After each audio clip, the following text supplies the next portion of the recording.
Hola, mi nombre es Edwin Herrera, soy médico neumólogo del Hospital Nacional Arzobispo Loaiza y consultor nacional en tuberculosis del Programa Nacional de Tuberculosis en el Perú. En esta oportunidad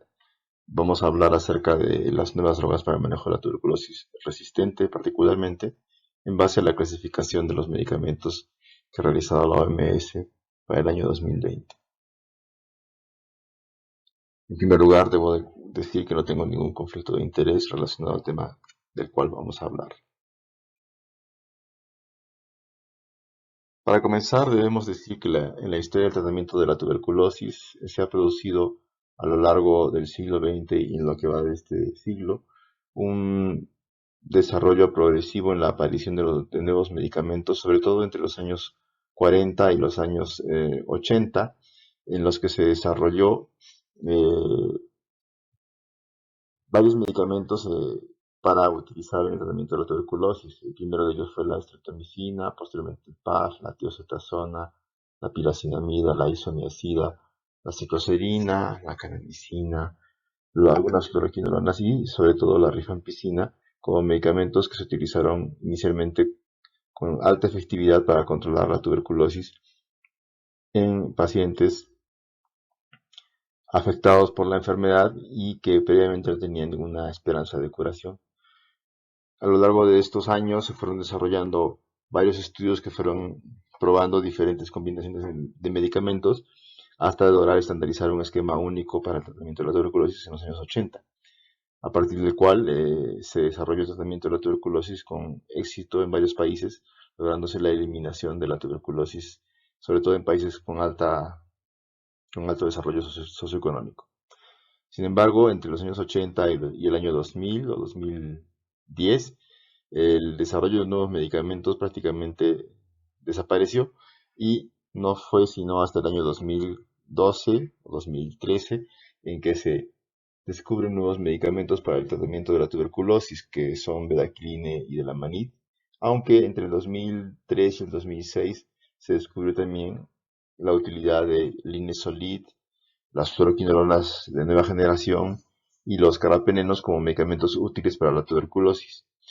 Si uno compara el periodo de tiempo que existe entre los años 40 y los años 80 y entre los años 80 y el año 2020, existe una brecha bastante grande en el desarrollo de nuevos medicamentos para la tuberculosis en el segundo periodo de tiempo, debido a que en muchos países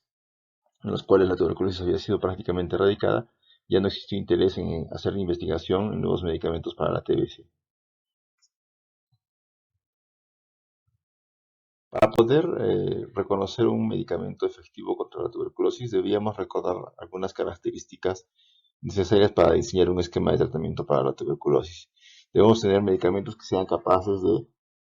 prevenir la aparición de fracaso al tratamiento y medicamentos que eviten la recaída a un tratamiento dado. Esto quiere decir que los esquemas de tratamiento deben tener medicamentos que sean capaces de tener una alta actividad bactericida y que tengan además una alta actividad esterilizante. Otras características deseadas de los medicamentos es que sean capaces de prevenir la resistencia y de que sean muy poco tóxicos o seguros para el paciente. Estas cuatro características: medicamentos que tengan capacidad de prevenir resistencia, que tengan buena actividad bactericida, que tengan buena actividad esterilizante y baja toxicidad, son las características deseadas para cualquier tratamiento nuevo o medicamento nuevo que se pueda utilizar en la tuberculosis. La clasificación actual en la norma técnica nacional es aquella que se utiliza, o se utilizó, mejor dicho, en el año 2016 a propuesta de la OMS. Hubo cierto retraso en la actualización de la norma técnica y en esta actualización, que utiliza esta clasificación antigua, coloca a las fluoroquinolonas como medicamentos de primera elección para el tratamiento de la tuberculosis MDR, seguido de los inyectables de segunda línea y otros medicamentos que se utilizaban convencionalmente en forma clásica, como la etionamida o cicloserina, o medicamentos repuestos como linezolid o clofazimina para el tratamiento de la tuberculosis MDR. Sin embargo, esta clasificación ha sido superada largamente debido a la aparición de nuevos medicamentos como la bedaquilina o el de la manit, y además por estudios que han demostrado que la eficacia de estos medicamentos para el tratamiento de la tuberculosis es superior incluso a algunos de los clásicos medicamentos que se han utilizado según la clasificación antigua en el pasado. Para 2018, la OMS, ante la emergencia de nuevos medicamentos para la tuberculosis, MDR, planteó el desarrollo de un metaanálisis de datos individuales, para lo cual convocó a nivel global que los programas nacionales, centros de investigación, etcétera, envíen la data individual de sus cohortes de tratamiento para poder hacer un análisis global de la eficacia y seguridad de los medicamentos y esquemas de tratamiento para la tuberculosis drogoresistente. Basados en estos resultados, encontraron que algunos medicamentos nuevos y otros clásicos tenían perfiles eh, para prevenir mortalidad, fracaso o recaída diferentes de los que se habían suponido previamente en clasificaciones antiguas. Si nuestro punto de interés es la mortalidad, podemos ver aquí que las fluoroquinolonas, levofloxacino y mosifloxacino, bedaquiline y linezolid son los medicamentos que tienen mayor eficacia para poder reducir la mortalidad en pacientes con TBMDR que reciben estos medicamentos. En tanto que clofazimina, cicloserina e imipenem tienen una eficacia, vamos a decirlo así, un poco moderada para reducir la mortalidad. Esto basado en los intervalos de confianza que se observan aquí. Adicionalmente, estos medicamentos también son eficaces para reducir la recaída y los fracasos al tratamiento, lo mismo que clofazimina, cicloserina e imipenem. En tanto que el resto de medicamentos tenían una eficacia más bien dudosa o los intervalos de confianza son muy amplios y no permiten dar una afirmación certera de que su capacidad para reducir estos desenlaces, fracaso, recaída o muerte, sean realmente exactos. Por esta razón, y considerando este nuevo perfil de eficacia de los tratamientos, se hizo una reclasificación de los medicamentos, que es la que se conoce hasta la actualidad para el tratamiento de la tuberculosis MDR. En este grupo, el grupo A, se pusieron los medicamentos con alta eficacia para reducir tanto mortalidad, fracaso y recaídas, en las que se incluyeron al levofloxacino o mosifloxacino, bedaquiline y linezolid. El grupo B, los que tenían un perfil intermedio, aquí se incluyeron a clofazimina y cicloserina, y posteriormente en el resto de los medicamentos se colocaron en el grupo C. En este además se incluye imipenem, porque imipenem tiene una limitación más bien desde el punto de vista de implementación, debido a que se debe utilizar un catéter venoso de larga duración, lo cual puede retrasar su implementación en muchos países, y en todo caso se debería utilizar como una droga de segunda opción en el caso de que no se pudiese diseñar un esquema de tratamiento con alta actividad bactericida o esterilizante que provengan del grupo A o B. En tanto que algunos medicamentos como kanamicina, capramicina y amoxicilina con ácido clorúrico no demostraron reducir y sí tener mayor probabilidad de estar asociadas a fracaso, recaída o muerte cuando se utilizaban dentro de esquemas de tratamiento para la tuberculosis resistente. Por esta razón, los inyectores de segunda línea, salvo amicacina, fueron retirados de la lista de medicamentos para tratar tuberculosis drogoresistente. Sin embargo, esta data es una data de baja calidad, eh, que podría modificarse más adelante y probablemente pueda llevar al retiro completamente definitivo de los inyectores de segunda línea ante la emergencia de nuevos medicamentos con mayor eficacia eh, y que solamente sean de administración oral. En ese mismo análisis se encontró que los medicamentos más seguros para el tratamiento de la tuberculosis, es decir, aquellos que tienen menor probabilidad de tener un riesgo de evento adverso serio, eran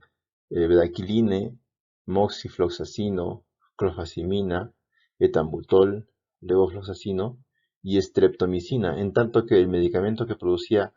mayor frecuencia de eventos adversos serios era Linezolid seguido de tiocetasona, el PAS y los inyectables de segunda línea. Por esta razón, se tuvo que hacer un balance entre la eficacia del tratamiento para la tuberculosis drogo-resistente y la seguridad en cuanto a eventos adversos serios de estos medicamentos.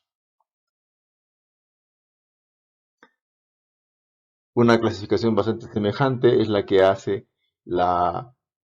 Sociedad Americana del Tórax en su recomendación actual para el tratamiento de la tuberculosis, basado básicamente en la eficacia del tratamiento para reducir mortalidad. Y si se dan cuenta, vemos que bedaquiline, las fluoroquinolonas de nueva generación, el linezolid, la clofazimina y la cicloserina son los medicamentos que están por encima de los demás en cuanto a eficacia para reducir mortalidad, y seguido de los inyectables de amicacina y estreptomicina, tambutol, piracinamida, los carbapenenos, de la manid, y ya en menos utilidad la etionamida, los inyectables como canamicina, el PAS, la capremicina, los macrólidos, el ácido clavulánico con amoxicilina, donde su uso, sobre todo el de macrólidos, acitromicina, cloritromicina y amoxicilina con ácido clavulánico, está fuertemente contraindicado, en tanto que la contraindicación de etionamida, canamicina, PAS y capromicina es una contraindicación condicional. El balance entre la efectividad de un medicamento y su seguridad nos ha permitido establecer también, de una u otra manera, la clasificación actual de los medicamentos para la tuberculosis drogoresistente propuesta por la OMS, y que es bastante semejante a la que ha propuesto en orden de prioridad la ATS. De tal manera que los medicamentos más seguros y con alta eficacia son las fluoroquinolonas y las bedaquiline, en tanto que en segundo lugar quedarían con una eficacia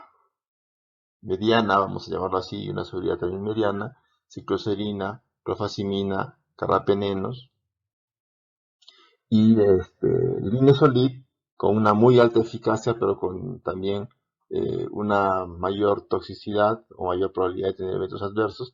Se coloca en un punto intermedio debido básicamente a su alta eficacia, y con menos eficacia, pero todavía dentro de un rango de seguridad intermedia, estarían las amicacina, estreptomicina y piracinamida, en tanto que tionamida, PAS, canamicina, capromicina tienen una eficacia más bien baja y una alta probabilidad de eventos adversos, lo que los coloca en un tercer o cuarto lugar en comparación a los otros medicamentos, y de plano se rechaza el uso por su muy baja eficacia y su muy baja eficacia a los macrólidos y a la amoxicilina con ácido clavulánico, ¿no? Que está en el opuesto lado de lo que se encontraría el linezolid, que tiene una alta eficacia, pero que tiene mucha toxicidad. De tal manera que, haciendo un balance entre la efectividad de los medicamentos y su seguridad, se hace la clasificación vigente recomendada por la OMS para los medicamentos utilizados en la tuberculosis drogo-resistente. En el grupo A se incluyen los medicamentos con alta eficacia y con mayor seguridad, salvo linezolid, es decir, están las fluoroquinolonas, bedaquiline y claro, linezolid. En el grupo B se colocan las drogas que tienen una eficacia intermedia y seguridad aceptable, como la clofazimina y la cicloserina. En el grupo C se incluyen los medicamentos que tienen una eficacia más bien baja con seguridad variable, ¿no? Aquí se encuentran el tambutol, de la manid, piracinamida, los carbapenenos, amicacina, etianamida y paz. Debemos entender que esta clasificación es más o menos hecha por consenso y que probablemente en el futuro pueda modificarse, no solamente en cuanto a la conformación de los grupos, sino también al orden en el cual están colocadas eh, en esta tabla, sobre todo en cuanto a los medicamentos que se encuentran en el grupo C. Esta clasificación, o mejor dicho, este orden en el cual se encuentran, no es un orden de recomendación para utilizar por prioridad, es decir, si yo no tengo medicamentos de grupo A y B, no es necesario y obligatorio que yo use en primer lugar etambutol, en segundo lugar edamanida, en tercer lugar piracinamida, sino más bien se ha colocado en este orden debido más bien al acceso que se puede tener a estos medicamentos y no tanto a su prioridad en cuanto al diseño del esquema de tratamiento. Y eso es importante reconocerlo para poder entender esta clasificación. Los nuevos medicamentos para la tuberculosis MDR o XDR incluyen abedaquilina, linezolid y clofazimina. La abedaquilina se administra a 400 miligramos por día por 14 días o 14 dosis y luego se pasa a 200 miligramos interdiario, 3 veces por semana, hasta completar 22 semanas, que es más o menos equivalente a casi 6 meses de tratamiento. Sin embargo, el uso de abedaquilina por más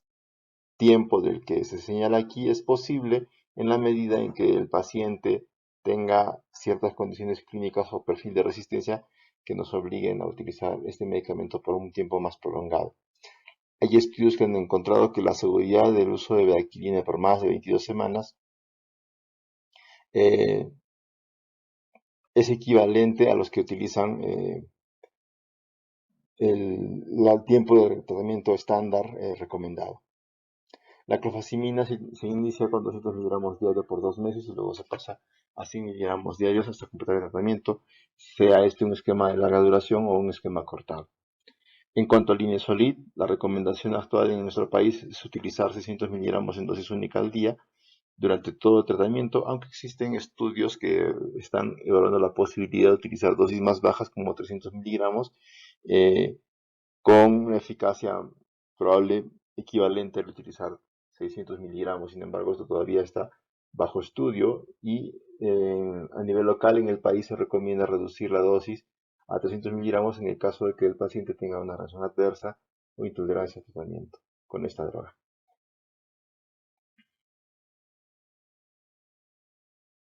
También se pueden utilizar los carbapenenos que se administran de 8 a 12 meses. Estos medicamentos tienen la limitación de que se utilizan por vía endovenosa por un catéter endovenoso de larga duración como el catéter PORT o el catéter tipo íntima. Su uso o la duración de su uso está determinada básicamente por la evolución clínica radiológica, pero sobre todo bacteriológica que tiene el paciente durante su utilización. Adicionalmente hay que recordar que asociado a los carbapenenos como imipenem o meropenem se debe utilizar la amoxicilina con ácido clavulánico como un protector del carbapenem ante la beta-lactamasa que posee el Mycobacterium tuberculosis. La dosis de la amoxicilina con ácido clavulánico se basa básicamente en la dosis de ácido clavulánico que es 125 miligramos cada 12 horas y se debe administrar media hora antes de la administración del carbapenem. Y el uso de la amoxicilina con ácido clavulánico se debe suspender cuando se suspende el carbapenem. Otro medicamento que es nuevo es el de la manid, se administra en 100 miligramos cada 12 horas durante 24 semanas para el tratamiento de la tuberculosis. Se considera que es un medicamento con alta actividad bactericida. Sin embargo, la data en cuanto a su efectividad es todavía limitada, razón por la cual la OMS lo ha colocado en el grupo C de la clasificación de los medicamentos para la tuberculosis drogoresistente.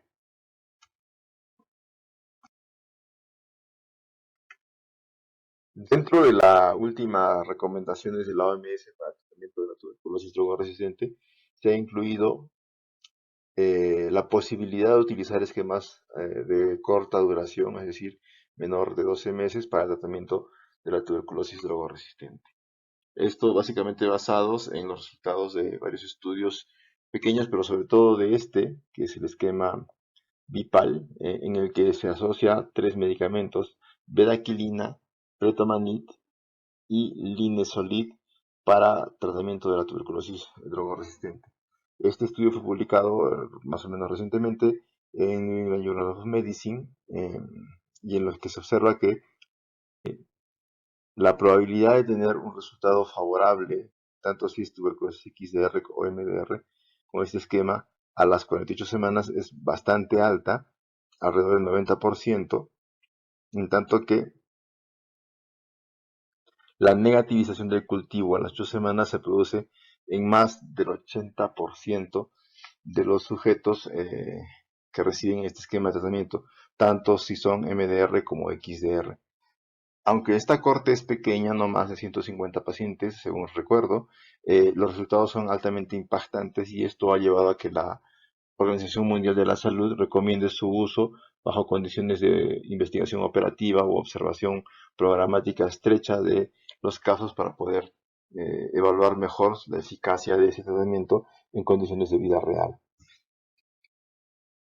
Sin embargo, y a pesar de lo que hemos revisado, existen todavía varios medicamentos nuevos que están desarrollándose en los últimos años. Hasta la actualidad, básicamente se han aprobado estos tres medicamentos nuevos, ¿no? Bedaquiline, Delamanid y Protamanic. Sin embargo, las combinaciones como la de Bipal, o las combinaciones que incluyen nuevas rifampicinas y fluoroquinolonas, como otros medicamentos, están emergiendo como esquemas nuevos de tratamiento para tuberculosis resistente y para tuberculosis sensible. Adicionalmente, el desarrollo de nuevos medicamentos para la tuberculosis, como el Delpasolid o el Sutesolid, así como la macosizona y otros, están en proceso de desarrollo en diferentes fases de investigación, eh, y el desarrollo de nuevos medicamentos. Y esperamos que muy pronto, en los próximos 4 o 5 años, tengamos nuevos medicamentos disponibles para poder desarrollar o diseñar, mejor dicho, esquemas de tratamiento que sean seguros, que sean aceptados por los pacientes y que sean de una corta duración, de tal manera que puedan garantizar no solamente la curación de los enfermos, sino también cortar la cadena de transmisión de la tuberculosis en general, pero sobre todo de la tuberculosis multidrogoresistente o XDR. Muchas gracias.